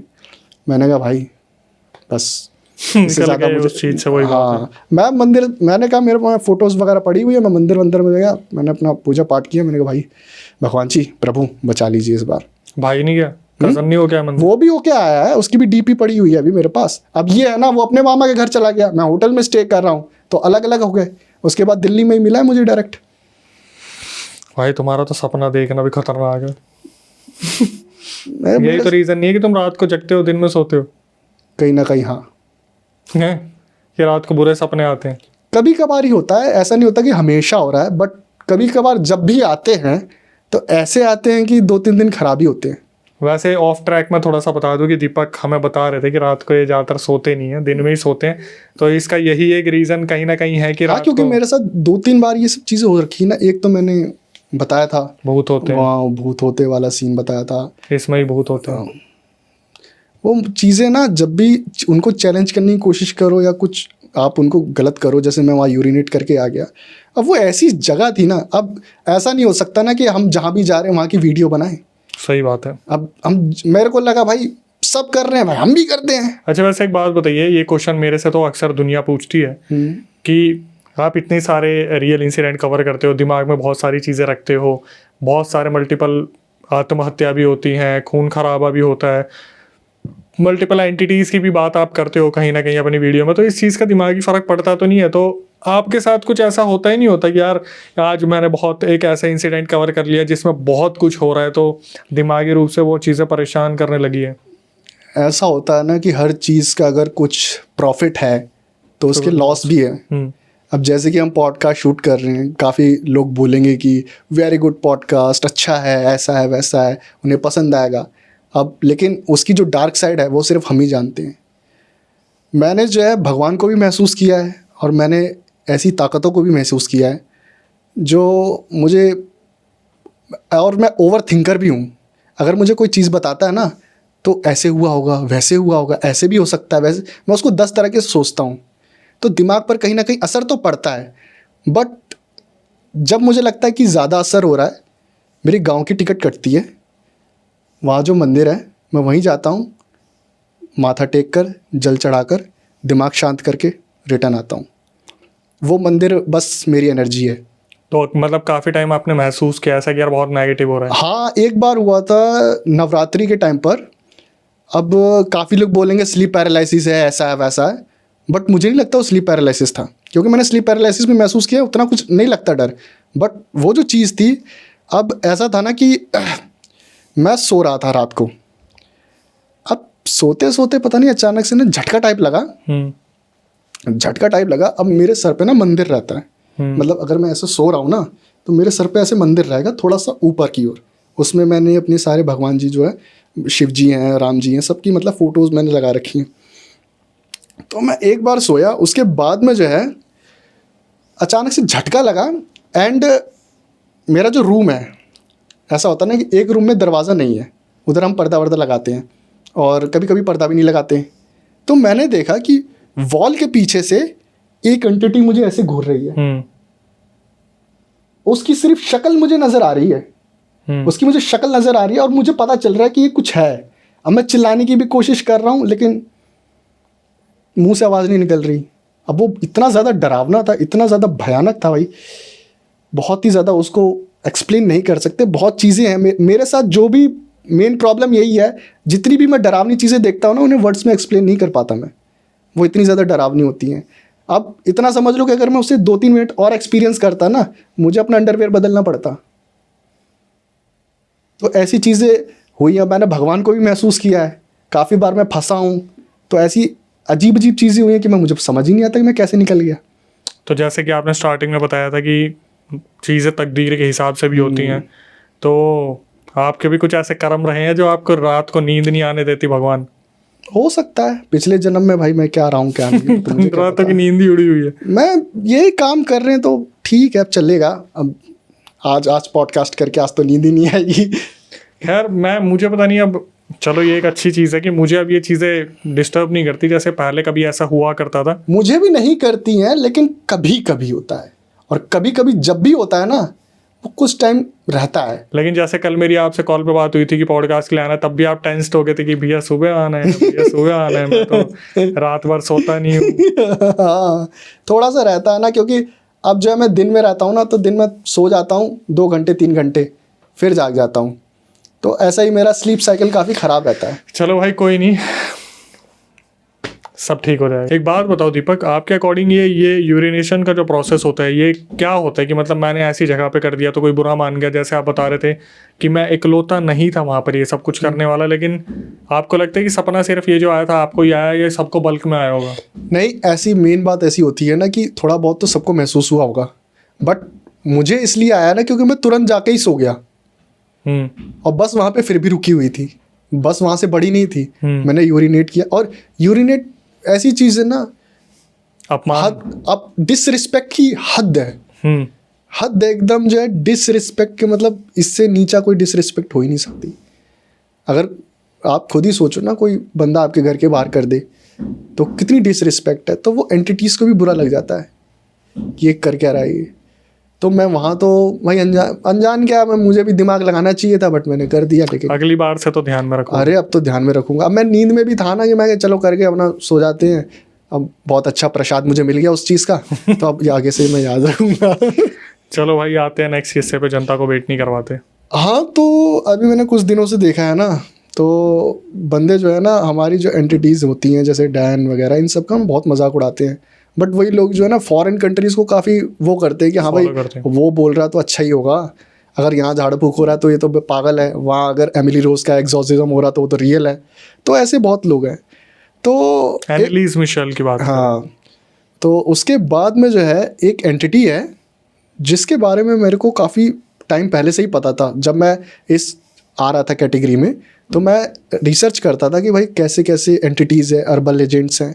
तो उस टाइम मुझे पता चला था, लेकिन मुझे कुछ उस टाइम मैंने ऐसी वीडियो बना दी काफ़ी लो क्वालिटी की, तो कुछ खास उसका मतलब था नहीं। बट आज ये प्लेटफॉर्म मिला तो उस एंटिटी के बारे में बात करूँगा, ताकि उनको भी पता लग जाए कि भाई हम इकलौते नहीं है जो यकीन कर रहे हैं, वहाँ पे भी यकीन किया जाता है। तो वेनेजुला है एक वहाँ पर विदेश में, अमेरिका के पास में। तो वहाँ के जंगल में कहा जाता है कि अगर आप रात के समय अकेले हैं और अचानक से आपको वहाँ सीटी की आवाज़ सुनाई दे दे, तो वहाँ से आपको तुरंत भाग लेना चाहिए। क्योंकि वो सीटी की आवाज़ एक ऐसी एंटिटी लगाती है जिसे श्राप मिला हुआ है अनंत कालों तक उसी जंगल में फंसे रहने का। हाँ, उसका नाम है एल सेलबॉर्न। एल सेलबॉर्न नाम काफ़ी अजीब लग रहा होगा लोगों एल को। सेलबॉर्न। हाँ, एल सेलबॉर्न। तो कहा जाता है कि काफ़ी साल पहले वेनेजुएला के जंगलों में एक कबीला रहा करता था। तो उस कबीले में एक परिवार था जिसमें एक छोटा सा बच्चा था, 8-10 साल की उसकी उम्र रही होगी, और वो अपने माता पिता के साथ रहता था। उसके जो दादाजी थे वो उस पूरे कबीले के मुखिया थे। एंड जैसे सारे कबीले में लोग रहते वैसे वो भी अपना रहते थे, उसके माता पिता एंड वो खुद बच्चा। लेकिन वो जो बच्चा था ना, काफ़ी बिगड़ैल प्रवृत्ति का था, काफ़ी ज़्यादा गुस्सैल, क्योंकि उसके जो मॉम डैड थे वो काफ़ी ज़्यादा ना, अले अले मेरा बच्चा, अले अले मेरा बच्चा, अरे ये चीज़ टूट गई, कोई बात नहीं, कुछ ज़्यादा ओवर पैम्परिंग करते थे, जिसकी वजह से तो वो काफ़ी ईगोइस्टिक हो गया था, घमंडी हो गया था, गुस्सैल हो गया था। वो इज़्ज़त नहीं करता था, अपने माँ बाप की भी इज़्ज़त नहीं करता था। तो धीरे धीरे समय बीता, उस बच्चे की भी उम्र हुई और माँ बाप की भी आई, अपना पाल पोस रहे हैं। तो एक रात ऐसी आई, पूरे जंगल में मौसम बहुत ज़्यादा ख़राब था और रात का समय था। तो ये जो लड़का था ये अपने मम्मी के पास गया। उसकी मम्मी अपना जो रसोई में खाना बनाने की तैयारी कर रही थी। तो बोला, मम्मी आज क्या बना हुआ है? बोला, बेटा जो भी वहाँ का जो फूड कल्चर होगा उस हिसाब से जो नॉर्मल फूड होगा उन्होंने बताया। तो उसके बाद में बोला, मम्मी नहीं, मेरे को ना खाना है हिरन का दिल। उसकी मम्मी ने बोला, अच्छा। अब वहाँ नॉर्मल है, अब काफ़ी लोगों को अजीब लग रहा होगा, बट उस समय भाई होता होगा, नॉर्मल चीज़ होगी उनके फूड कल्चर में। तो उन्होंने कहा, बेटा वो तो ठीक है लेकिन आएगा कहाँ से, मौसम इतना ज़्यादा ख़राब हो रहा है एंड हिरन को कैसे पकड़ा जाएगा? तो बोला, मुझे नहीं पता, मुझे खाना है। तो उसके जो पापा थे वो आए कहीं से, तो वो अपने पापा से ज़िद करने लगा, पापा आज हिरन का दिल खाना है। तो उसके जो पापा बोले, अच्छा हिरन का दिल खाना है बेटा, लेकिन मौसम इतना ज़्यादा ख़राब है, मैं कहाँ से लाऊंगा? और वो हिरन है, कोई जो है कछुआ थोड़ी कि उठा के पकड़ लूँगा, वो इतने फुर्तीले होते हैं, वो तुरंत देखते ही दौड़ लगा देते हैं। तो इम्पॉसिबल है वो भी इतने ख़राब मौसम में अंधेरे में शिकार करना। तो उसके बाद में उसने बोला, पापा खाना है मेरे को, खाना मतलब खाना, वरना तो फिर चिल्लाने लगा, शाउटिंग करने लगा, यार मुझे चाहिए, जैसे बिगड़ैल बच्चे होते हैं। तो उसके बाद में उसके पिताजी ने कहा कि ठीक है, तू चिंता मत कर, मैं लेकर आता हूँ, ठीक है। अब बेटे की ज़िद के आगे बाप हार जाता है। तो उन्होंने बोला, ठीक है, अपना जो शिकार करने का जो सामान होता है वो लेकर वो बाहर गए, जंगल की तरफ निकल गए। अब मौसम ख़राब था और थोड़ा बहुत बारिश भी हो रही थी, जिसकी वजह से ना कीचड़ वगैरह हो गया था। तो क्या हुआ, अब उनको एक हिरन नज़र आया तो वो उसके पीछे दौड़े। अब दौड़ने के चक्कर में एक स्लिपरी जगह पे मिट्टी पर उनका पैर पड़ गया एंड वो जो है नीचे ज़मीन पर गिर गए, जिसकी वजह से उनके थोड़ा खरोच वरोच चोट वोट लग गई एंड पैर में भी उनको चोट लग गई। उसके बाद में हिरन तो वहाँ से भाग गया। अब ये तो शिकार करने के लायक बचे नहीं क्योंकि गिर गए, चोट लग गई। तो उसके बाद में वो कुछ देर वहीं पड़े रहे। अब पैर में इनके मोच वोच टाइप का आ गया था, दर्द हो रहा था। थोड़ी देर वहीं पे सांस वाँस ली इन्होंने। तो उसके बाद में वो उठकर खड़े हुए एंड वापस आने लगे। तो ये जो बच्चा था ये पहले से ही इंतज़ार कर रहा था घर के बाहर। तो पापा आएंगे, हिरन का दिल लाएंगे, पकेगा, खाऊंगा। तो उसके बाद में उसने देखा उसके पापा घायल हालत में दूर ही नज़र आ रहे हैं। तो ये क्या हुआ, ये भागता हुआ गया, पापा पापा पापा हिरन का दिल मिला क्या? अब उसके पापा वही घायल हालत में, छिला हुआ है पैर, चोट वोट लगी हुई है। तो पापा हिरन का दिल, बेटा नहीं मिला, शिकार हो नहीं पाया, मैं गिर गया, चोट लग गई मुझे, मैं नेक्स्ट टाइम पक्का लेकर आऊँगा। अब ये माने ना, नहीं पापा मुझे चाहिए, पापा मुझे चाहिए, बाप को चोट लगी उसके कोई मतलब ही नहीं है भाई, लेकिन हिरन का दिल, अपनी ज़िद पूरी करनी है। तो उसके बाद में क्या हुआ, बेटा नहीं है मेरे पास। तो इतना ज़्यादा गुस्सा आ गया कि अपने बाप को ही मारने लगा। अपने बाप के साथ ही हाथापाई करने लगा ये लड़का। इतना ज़्यादा बिगड़ैल प्रवृत्ति का, इतना ज़्यादा घमंडी हो गया था ये। तो उसके बाद में जो है उसके पिता ने अपने आप का बीच बचाव किया। अब भाई चाहते तो एक ही राफ्टे में इसको साइड कर देते, निपटा देते, लेकिन अब बच्चा है ना, इनका जो मोह था, पुत्र मोह जिसे कहते हैं, उसके चक्कर में, अरे बेटा शांत हो जा, अरे शांत हो जा, शांत हो जा। उतने में इसने क्या किया, पास में पड़े पत्थर से अपने बाप का ही मर्डर कर दिया। उस बच्चे ने, उसकी सोचिए ना कहाँ तक होगी, कितना राक्षस प्रवृत्ति का होगा वो। उसने मर्डर करा तो करा, उसके पापा के पास जो शिकार करने के लिए हथियार रहते थे, उन्हीं हथियारों से उसने अपने पिता का दिल निकाला। ओ भाई। और दिल निकालने के बाद में वो गया अपने घर में और उसकी मम्मी रसोई में, तो अपने पिता का दिल जो है हाथ में लेकर पहुंचा अपनी मम्मी के पास में और बोला, मम्मी दिल आ गया, बनाओ इसे, खाते हैं। तो उसकी मम्मी भाई कुकिंग करने वाली, उनको पता भाई हिरन का दिल कैसा होता है और इंसान का दिल कैसा होता है। तो उन्होंने बोला, बेटा हिरन का दिल तो नज़र नहीं आ रहा, तुम्हारे पापा कहाँ से लाए हैं? वो बोला, पापा थोड़ी लाए हैं, मैं लाया हूँ। बोले, तो ये दिल कैसा है, ये तो लग नहीं रहा हिरन का। कह रहा, ये हिरन का दिल थोड़ी है। बोला, फिर उसकी मम्मी ने कहा, अच्छा फिर किसका दिल है? पापा का। ओ भाई। उसकी मम्मी रोते हुए दहाड़ते हुए बाहर गई, देखा वहाँ डेड बॉडी पड़ी हुई है और इतनी बुरी हालत में। अपने ससुर जी के पास गई चिल्लाते हुए, ससुर जी चिल्लाते, क्योंकि उसके दादाजी मुखिया थे पूरे कबीले के। चिल्लाते हुए गई, बाबूजी वो जो भी उनके कल्चर में होगा, चिल्लाते हुए गई। अब जैसे ये बात सुनी मुखिया ने, ऊपर से नीचे तक खून खौल गया कि ऐसा भी राक्षस हमारे कबीले में पैदा हो सकता है। पूरा कबीला इकट्ठा हुआ, उसको पकड़ा, उस बच्चे को, उस लड़के को पकड़ा और पीटना शुरू किया। इसको पेड़ से बांधो, उसको पेड़ से बांधा। उसके बाद में पेड़ से बांधने के बाद में उसके ऊपर कोड़े बरसाए। कोड़े बरसाने के बाद में जो जख्म बने उस पर शराब डाली गई। शराब डालने के बाद उस पर नींबू मिर्च लगाया, अच्छे से मला, और ये सारा टॉर्चर उसने झेला। और उसके बाद में जो है, जो पालतू कुत्ते होते हैं जो शिकार करने के लिए इस्तेमाल किए जाते हैं, वैसे कम से कम 10-15 कुत्ते लाए गए और इसको खोल दिया गया। अब ये दर्द से चिल्लाता वो भागा जंगल में और पीछे पीछे शिकारी कुत्तों को छोड़ दिया गया। अब ये ज़्यादा दूर भाग नहीं पाया, अब पीछे कुत्ते और शरीर में जलन। भागते भागते भागते भागते जब इसकी हिम्मत टूट गई, ये ज़मीन पर गिर गया। और जब ये भाग रहा था तो इसके जो दादाजी थे गांव के मुखिया, उन्होंने इसे श्राप दिया कि तेरे जैसा राक्षस जो है यही डिज़र्व करता है, और आज के बाद मरने के बाद में भी तुझे शांति नहीं मिलेगी। तू अपने बाप की हड्डियों को अनंत कालों तक इसी जंगल में लेके घूमता रहेगा, अपने एक बोरे में अपने कंधे पर लेकर ढोता रहेगा, और ये जो तुझे दर्द अभी महसूस हो रहा है ये तुझे तब भी होगा। और उसके बाद में वो जो शिकारी कुत्ते थे उन्होंने नोच नोच के उसको खा लिया, और उसकी जो स्पिरिट थी, कहते आज भी उस शराब को झेल रही है, और वो आज भी एक बोरे में अपने पिताजी की हड्डियों को लेके घूमता है इधर उधर और सीटी बजाता है। साइटिंग्स हुई है इसकी? हाँ, मतलब काफ़ी लोगों को दिखाए?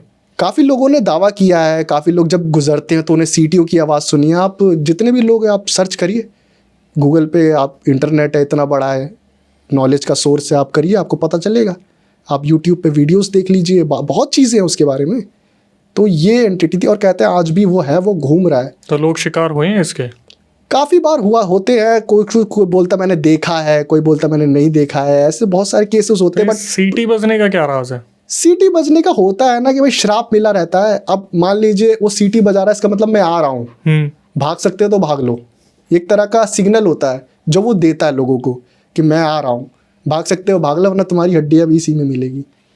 और उसे जो जख्म मिले थे कोड़ों के, उसके ऊपर जो नमक मिर्ची लगाए, वो आज भी वही दर्द झेल रहा है। ओहो। अब वो उसको अनंत कालों तक झेलना है। ये शराब था उसके ऊपर। तो ये था अर्बन लेजेंड दी एल सेलबॉर्न। बताओ भाई क्या चल रहा है इंडिया में? तो इंडिया में, बाहर तो खैर पहले से ही चलता आ रहा है, वहाँ तो रिचुअल्स वगैरह भी बहुत सारे होते हैं, लूसीफर वगैरह के। अभी मैं आपको गिनवाने बैठूंगा, इतनी एंटिटीज, इतने अर्बन लेजेंड्स आया, दिन निकल जाएगा, ख़त्म नहीं होने वाली। इंडिया के बाद, अब मैं फ़ॉरेन के बारे में इसलिए बता रहा हूँ क्योंकि इंडिया में लोग मजाक ही उड़ाते रहते हैं।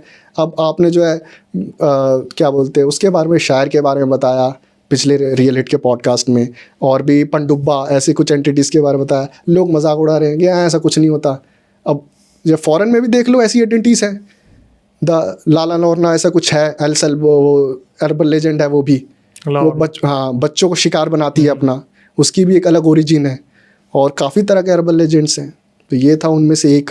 आई होप ऑडियंस को सुनने में लगा होगा। एंड यही है कि भाई इस इंसिडेंट से कि भाई रिस्पेक्ट करो यार अपने पेरेंट्स की, ऐसे मत बनो यार।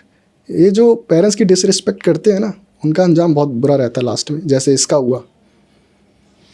खैर, एक धमाकेदार पॉडकास्ट। और इसके बाद हमारी आपसे क्या रिक्वेस्ट होती है, जो हमारे गेस्ट आए हैं दीपक विश्वकर्मा, इनके यूट्यूब चैनल पर जाइए और ऐसे बहुत सारे मज़ेदार किस्से सुनिए जहाँ पर ये रियल इंसिडेंट कवर करते हैं। इनका इंस्टाग्राम भी है और उस पर भी आप उस पर भी आप फॉलोवर बन सकते हैं इनके। तो ज़्यादा मेहनत लगेगी नहीं, डिस्क्रिप्शन में सब कुछ मेंशन है, और जाके वहाँ पे कमेंट ज़रूर कीजिएगा इनकी वीडियो पे कि भाई पॉडकास्ट देखने के बाद हम जो है आपकी वीडियो पे आए हैं। इसके बाद हमारी आपसे क्या ही रिक्वेस्ट होती है कि जो लोग नए आए हैं हमारे चैनल पे, जो नए व्यूअर्स आए हैं, चैनल को सब्सक्राइब कर ले, बेल नोटिफिकेशन ऑन कर लें, ताकि ऐसे जो गेस्ट और सब्सक्राइबर्स हमारे साथ जुड़ते रहते हैं उनका भी मोटिवेशन बने, हमारा भी मोटिवेशन बने। और जो चीज़ मैं आपको बताना चाहता हूँ वो यही है कि फेसबुक हमारा हैक हो चुका है। तो एक स्क्रीनशॉट आपको दिख रहा होगा, जितना ज़्यादा हो सके इस पेज से दूर रहिए, क्योंकि अभी हम इसको कंट्रोल नहीं कर रहे हैं, और अगर इस पर कोई भी फ्रॉड होता है तो हम इसकी जिम्मेवारी नहीं ले रहे हैं। मैं खुल के ये चीज़ बोल रहा हूँ। इसके बाद कभी आपके साथ कोई पैरानॉर्मल इंसिडेंट हुआ और आप चाहते हैं कि भाई हम भी इसी तरीके से पॉडकास्ट पे आके बताना चाहते हैं, तो उसकी प्रक्रिया मैं आपको बता देता हूँ। जो स्क्रीन डिस्क्रिप्शन पे आपको नंबर दिख रहा है उसको पूरा रियल इंसिडेंट रिकॉर्ड करके भेज दीजिए और मेंशन कर दीजिए कि भाई हम पॉडकास्ट में आना चाहते हैं। व्हाट्सअप नंबर है हमारा, तो पूरा रियल इंसिडेंट आप आर्ट्स में भी भेज सकते हो। टीम एक बार रिव्यू करेगी, उसके बाद आपको बुलाया जाएगा। तो आप भी कैमरे के सामने इसी तरीके से अपना पूरा रियल इंसिडेंट बता सकते हैं, या आप बीती या किसी रिलेटिव के बारे में कभी आपके साथ कोई पैरानॉर्मल इंसिडेंट हुआ और आप चाहते हैं मैं उसे अपनी आवाज़ में नैरेट करूँ, तो स्क्रीन डिस्क्रिप्शन पर नंबर है, प्रक्रिया बिल्कुल सेम है, रिकॉर्ड करके भेज दीजिए। मैं अक्षय वशिष्ठ उसे नैरेट करूँगा अपनी आवाज़ में। जो इंस्टाग्राम यूट्यूब का प्यार दे रहे हैं बनाए रखिए, और जितना ज़्यादा हो सके माँ बाप के करीब रहिए, उनका ध्यान रखिए। जैसे कि भाई ने बताया कि चीज़ें इस टाइम पर संभल के करना बहुत ज़रूरी है, कलयुग में हम कदम रख चुके हैं। तो इसी तरीके की चीज़ें हमें अलग अलग तरीके से सुनने में मिलेगी, और जो एंटिटीज़ होती हैं उनका थोड़ा सा मजाक ना बनाइए, उसको थोड़ा सा समझने की कोशिश कीजिए कि जिस पर बीती है उसका दर्द क्या होगा।